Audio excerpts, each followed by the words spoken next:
partons à la rencontre des invisibles, ces entités qui souhaitent se faire connaître au travers de manifestations fantomatiques. Tentons de les étudier et de les analyser, afin de les interpréter correctement. Maintenant, en compagnie d'Eric Fierson, nous allons partir sur la traque des phénomènes d'apparition et essayer de les décrypter. Je suis chasseur de fantômes depuis presque 25 ans.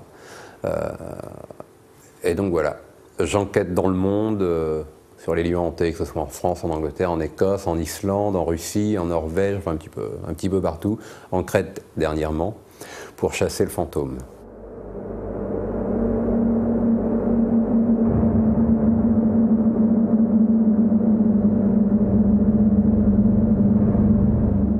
Il est vrai que si on discute avec la plupart des chasseurs de fantômes, des médiums, tout ce qui tourne autour de l'étrange, du surnaturel, entre guillemets, chaque personne a eu un événement fort qui les ont fait basculer de l'autre côté.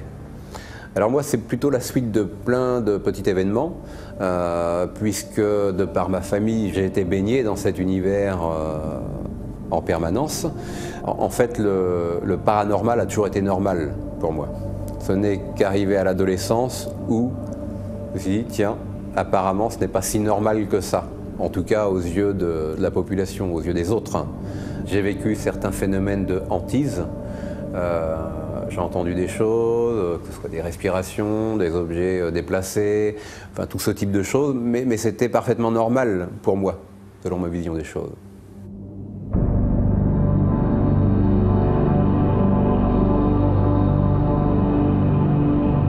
Ce qu'il faut savoir, c'est qu'en tant que chasseur de fantômes, j'essaie aucunement de démontrer l'existence de ceux-ci ou bien l'inexistence des fantômes. Moi, ce qui m'intéresse, c'est d'être le témoin de ce genre de choses et de rapporter mon témoignage et de susciter beaucoup plus de questions. Je ne détiens pas la vérité, je détiens ma vérité. Moi, ce qui m'intéresse, c'est que les gens se posent des questions quant à ces phénomènes, mais qui trouvent leur propre réponse.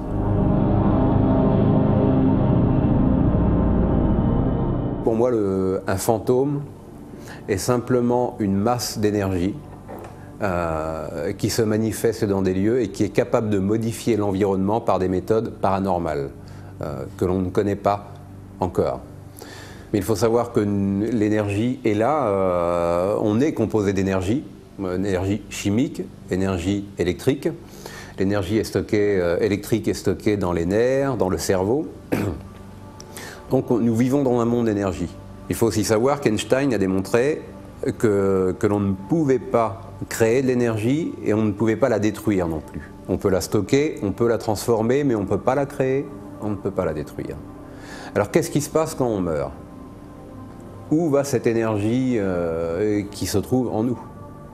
Il faut bien qu'elle aille quelque part, mais où?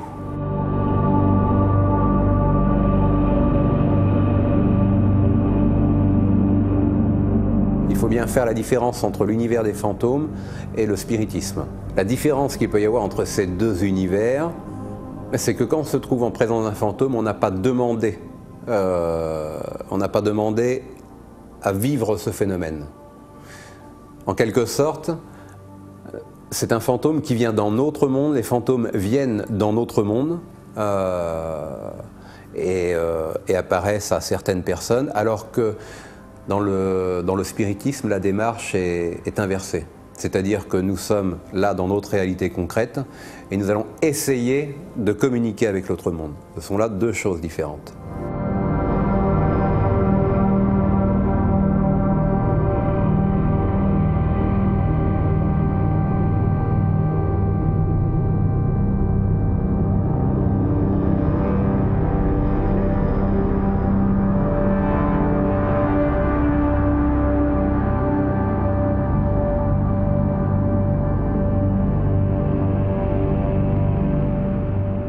Les questions que doit répondre un chasseur de fantômes, c'est qui hante le lieu, comment, pourquoi, quand, où précisément. Donc, toutes ces questions, il faut essayer de trouver des réponses pour essayer de déterminer l'origine de la hantise.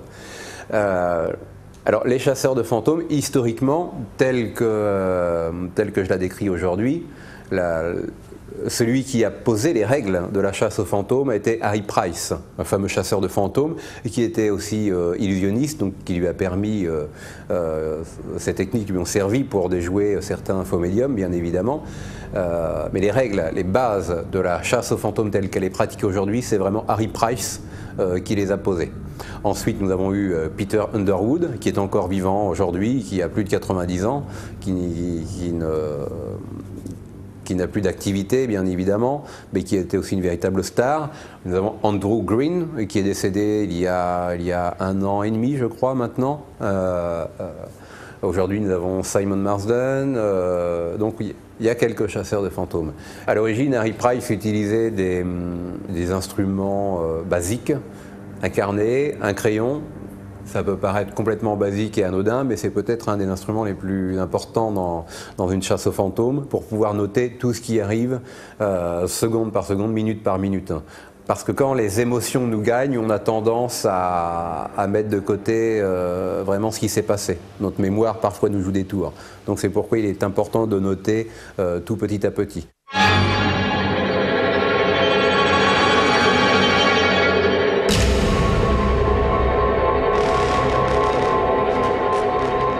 Harry Price a été connu surtout avec l'affaire du presbytère de Borlée, mais c'est une affaire très controversée, puisque le presbytère de Borlée était hanté depuis des dizaines d'années. Il y a eu des phénomènes surnaturels qui sont arrivés dans ce presbytère. Il a enquêté, il a ensuite loué la maison pendant 2 ou 3 mois avec toute une équipe de chasseurs de fantômes.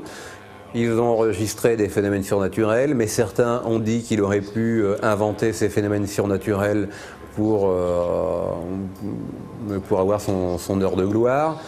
En tout cas, le sujet est très controversé, mais ce qui est sûr, c'est que ça fait couler beaucoup d'encre et que, en finalité, il y aurait peut-être quelque chose, parce qu'il n'a pas été le seul à enquêter sur le lieu. Maintenant, le presbytère, malheureusement, a été ravagé dans un incendie. Il est difficile de séparer la vérité du mensonge.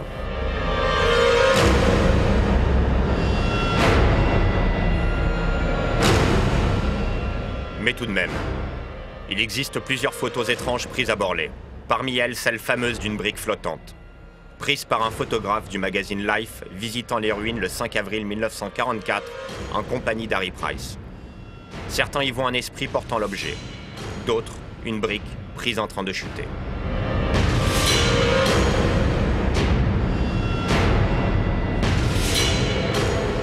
Je vais vous présenter différents accessoires que l'on utilise durant une chasse aux fantômes. Tout n'est pas là, bien évidemment, mais en tout cas les instruments classiques, on va dire, utilisés lors d'une chasse aux fantômes.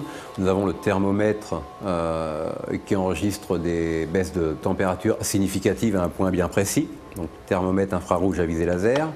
Nous avons un des instruments les plus importants lors d'une chasse aux fantômes, qui est tout simplement un détecteur de champs électromagnétiques, car on sait qu'aujourd'hui, quand il y a une manifestation entre guillemets paranormale, les champs électromagnétiques se mettent à changer.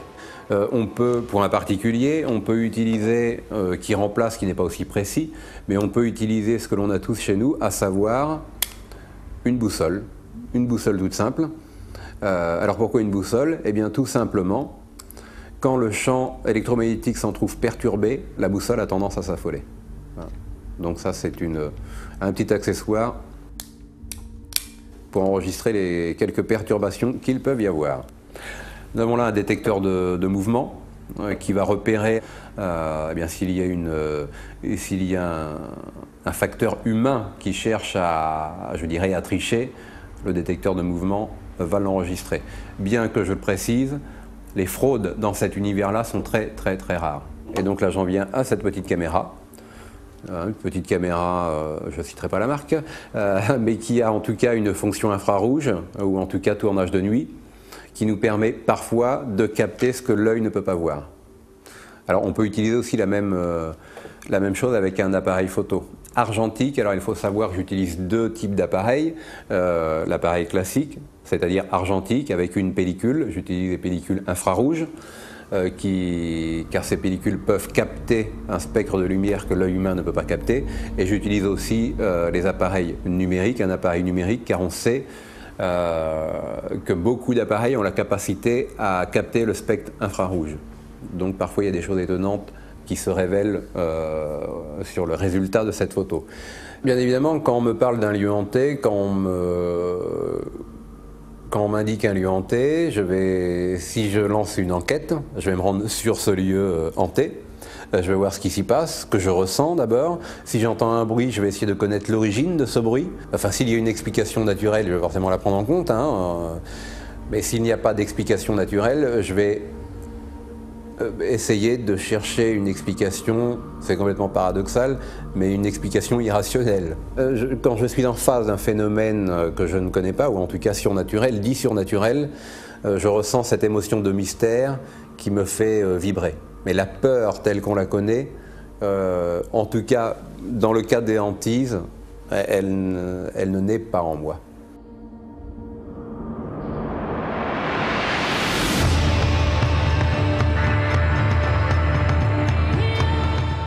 Il existe des lieux comme figés par le temps.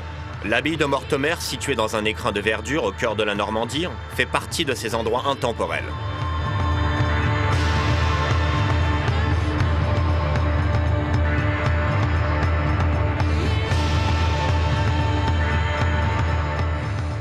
Depuis plusieurs siècles déjà, des événements bizarres se déroulent à l'abbaye. Durant le XXe siècle et aujourd'hui encore, de nombreuses personnes furent témoins de phénomènes étranges. On parle de moines fantômes et d'une dame blanche qui serait responsable de ces manifestations. Qui sont-ils? Quelle est leur histoire? Et pourquoi reviennent-ils parmi les vivants?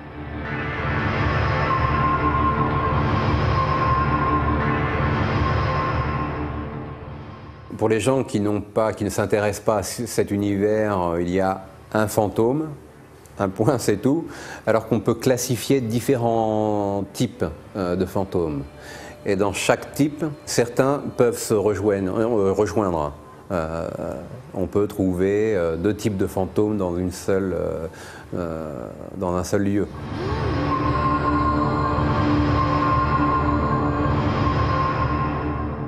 Nous avons les hantises résiduelles, qui sont les hantises les plus courantes, qui se traduisent par l'image ou un son répété dans le temps et qui tend à se répéter ad vitam aeternam.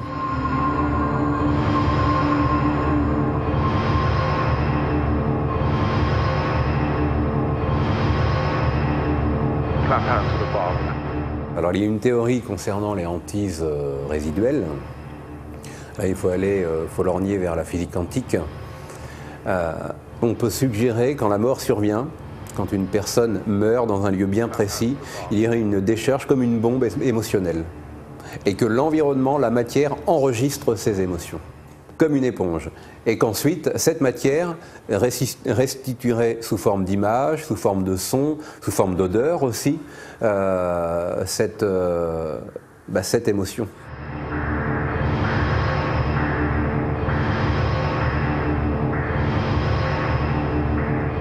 Les matières nobles, en tout cas le bois, la terre, la pierre, ce sont des matières vivantes, entre guillemets.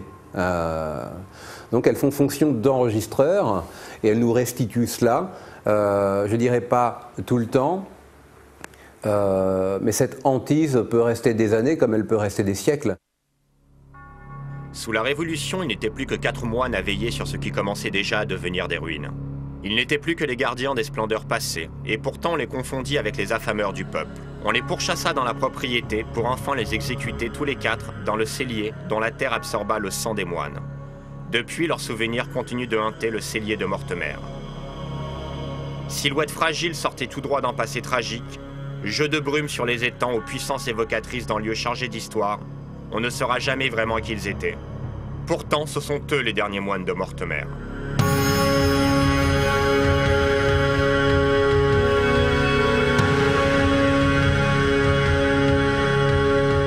Ainsi, pendant la guerre 14-18, des officiers anglais qui logeaient là surprirent un soir 4 ombres, qu'ils décrivirent avec assez de minutie pour qu'on soit convaincu qu'il s'agissait des moines assassinés.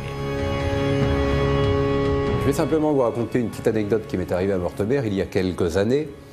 J'enquêtais donc de nuit sur place. Et il était, ça ne s'invente pas, mais il était presque minuit, pas tout à fait minuit, mais il était presque minuit, quand tout à coup, j'ai senti une respiration intense qui s'amplifiait, le rythme, plus cette respiration s'amplifiait, plus le rythme était lent. Et cette respiration s'est mise à tourner autour de moi, ça a duré à peu près 4-5 minutes avant de s'éloigner. Serait-ce Mathilde, la Dame Blanche de Mortemer? Mathilde, fille d'Henri Ier d'Ibauclair, qui eut un fils prestigieux, Henri II, roi d'Angleterre. Mathilde, dite l'emperesse, bienfaitrice de Mortemer, serait devenue fille de la nuit. Elle y aurait été emmurée, isolée par son redoutable père qui lui reprochait une conduite un peu légère. Au moment de la respiration, tous les bruits de la nature, parce que même la nuit, en pleine campagne, il y a des bruits, les animaux, les insectes, tous les bruits se sont tus. Il n'y avait plus aucun bruit. Il y avait à l'époque sur place à Mortemer des animaux, il y avait 2 ânes, je me souviens, qui sont restés pétrifiés, qui sont restés à l'écoute.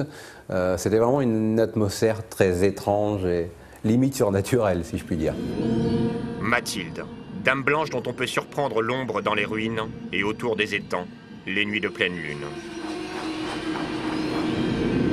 Si je parle uniquement de mes émotions, on peut ressentir à certains points dans ce lieu une sensation d'oppression, parfois la sensation d'être observé, d'être suivi. Il y a aussi cette baisse de température, courant d'air qui passe dans le dos, surtout à 2 endroits, mais vraiment une chute brutale de la température. Alors, maintenant, on pourrait dire, oui, mais ce ne sont que des sensations, que des émotions. Aucune preuve. Non, évidemment, il n'y a pas de preuve. Mais j'y suis allé aussi avec mes instruments scientifiques, détecteurs de champs électromagnétiques, détecteurs de mouvement, caméras infrarouges. Et pas tout le temps, mais certaines fois, les appareils ont enregistré un phénomène étrange. Je ne vais pas dire qu'ils ont enregistré un fantôme, ce serait extrapolé, mais en tout cas, ils ont révélé une chose anormale dans ce lieu précis. Toujours est-il que les jours de pleine lune, les gens quittent l'abbaye de bonne heure. Seuls quelques téméraires passent la nuit près des étangs dans l'angoisse. Mais nul n'a jamais voulu dire au petit matin ce qu'il avait vu, emportant le secret comme un trésor.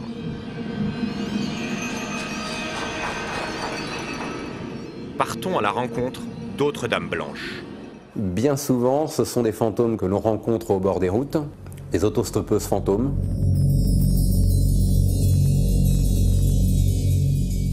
Quand on voit cette apparition, on n'a pas conscience qu'elle fait partie de l'autre monde. On la prend en stop, on roule, et à un moment donné, cette dame blanche nous dit « Attention, le prochain virage est dangereux ». À ce moment-là, le conducteur prend toutes ses précautions. Une fois le virage passé, il se retourne, la passagère n'est plus là. Il n'y a plus rien. Et après enquête, quand on fouille un petit peu l'histoire, on se rend compte qu'à ce virage, précisément, une personne qui correspond à la description de la personne prise en stop s'est tuée à cet endroit-là. Et qu'elle apparaît de manière récurrente pour avertir les conducteurs du danger à venir.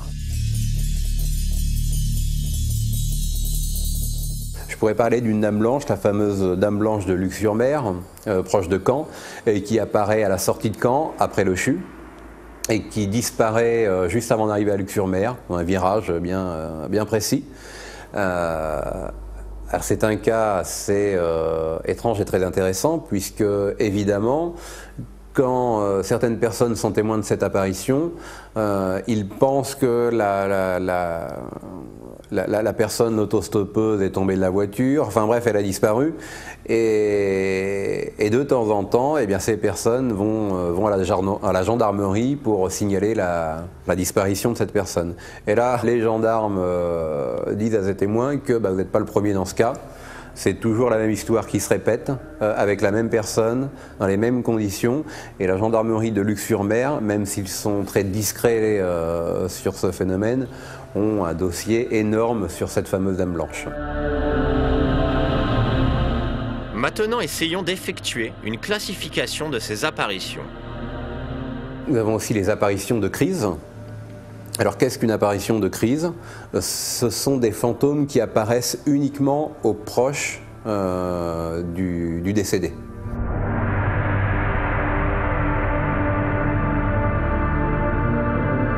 « 1959. Madame Mabel Chinnery venait de visiter la tombe de sa mère, prendre des photos de sa tombe, et en partant voulut prendre la photo de son mari dans la voiture. Au développement, elle y vit son mari et sa mère, assise sur le siège arrière.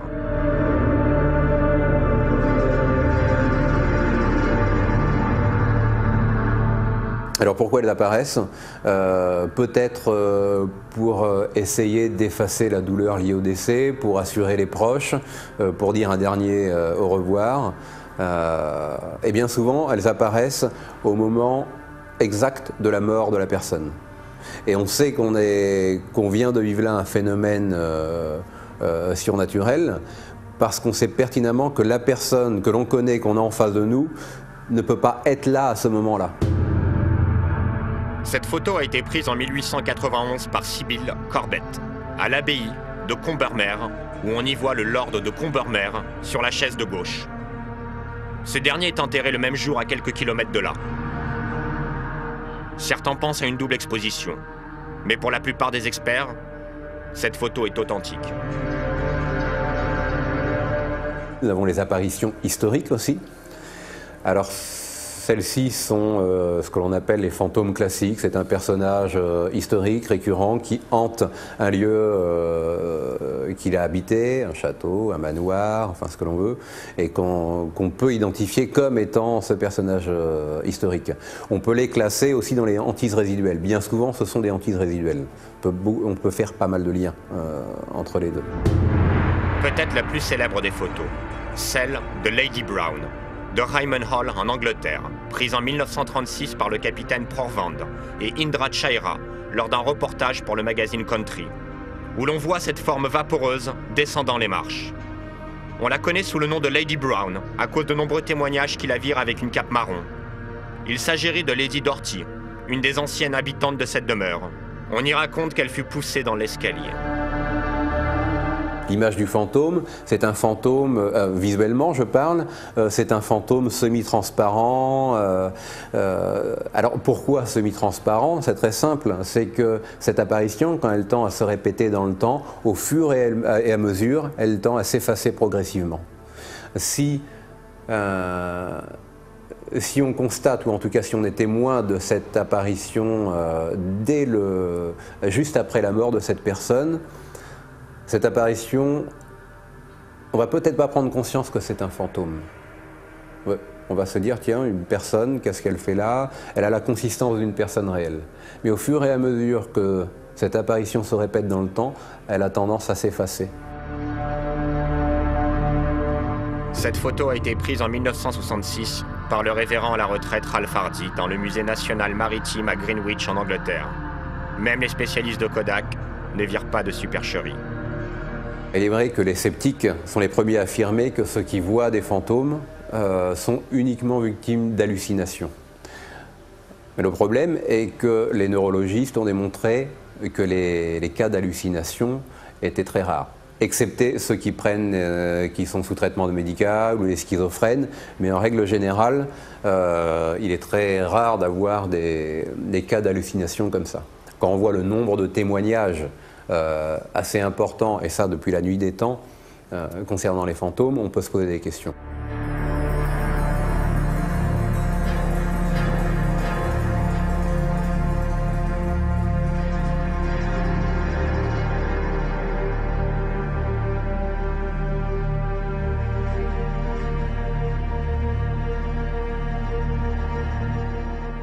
Alors maintenant, il y a une méthode très simple pour contrer cet argument avancé par les sceptiques.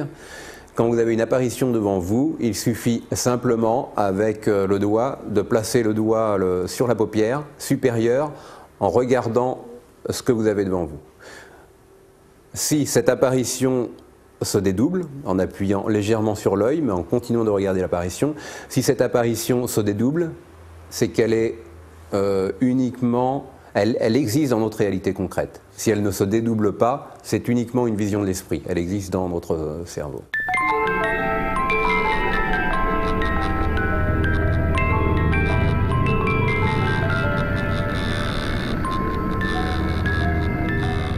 Je dois aussi préciser une chose.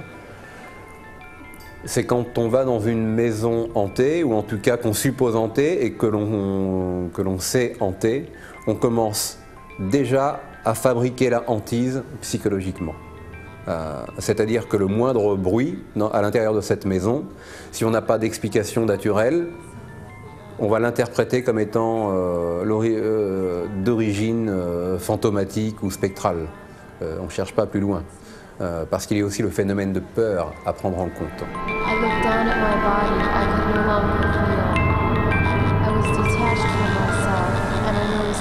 J'affirmerai pas que le fait d'avoir emmagasiné des tas de témoignages constitue une preuve, parce qu'aujourd'hui, on ne peut pas dire qu'il y ait une preuve de l'existence des fantômes ou de l'esprit des défunts.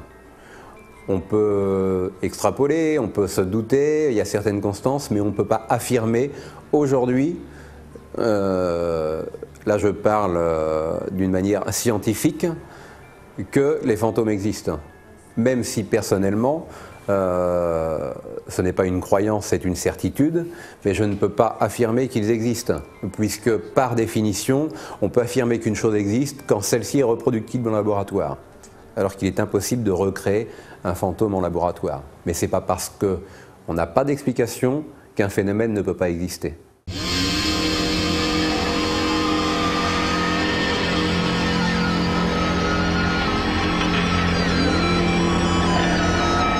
Alors maintenant, il ne faut pas confondre non plus les cas de poltergeist. Les poltergeists, contrairement à ce que l'on pourrait penser, ne sont pas des fantômes, puisque l'on a remarqué que les phénomènes de poltergeist se passaient toujours de la même façon. Première chose, il y a toujours un adolescent présent au moment du phénomène. Deuxièmement, cet adolescent se trouve être introverti.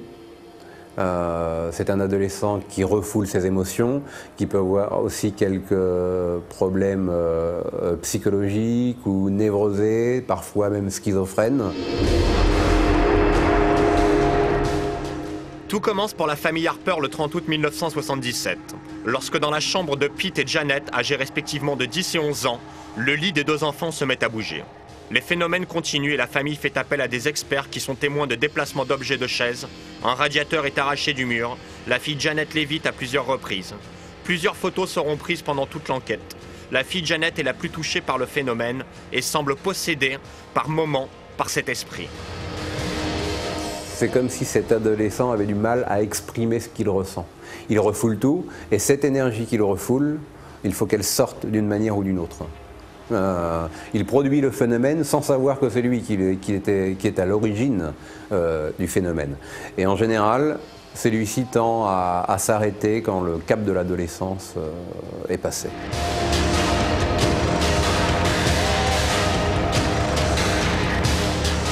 On ne peut pas véritablement parler de possession parce que ça supposerait qu'il y ait un démon.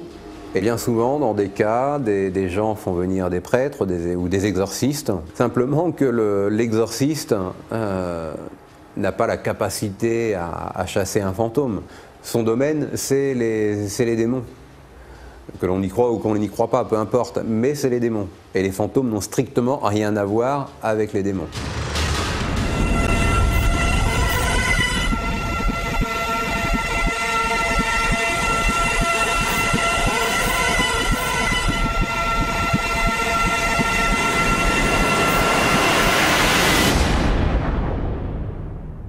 La question ultime qui se pose, si les fantômes ce sont les esprits des défunts, ou si c'est autre chose, la vraie question c'est est-ce qu'il y a une vie après la mort? Y a-t-il une vie après la mort? Je pense que nous devrons attendre la fin du voyage afin de connaître la vérité, tout simplement. Je dirais que les fantômes, bien souvent, ne se trouvent pas dans de vieilles maisons, mais plutôt dans notre âme ou dans les ténèbres.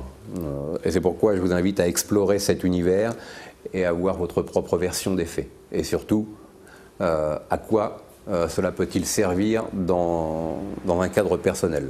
Et puis, pour être tout à fait franc, il y a aussi cette part, ce qui me fascine dans l'univers des fantômes, c'est cette notion de mystère qui se dégage de cet univers. On sait que l'homme a besoin de mystère, même si, et c'est le paradoxe, on veut expliquer tout, l'homme a besoin de mystère.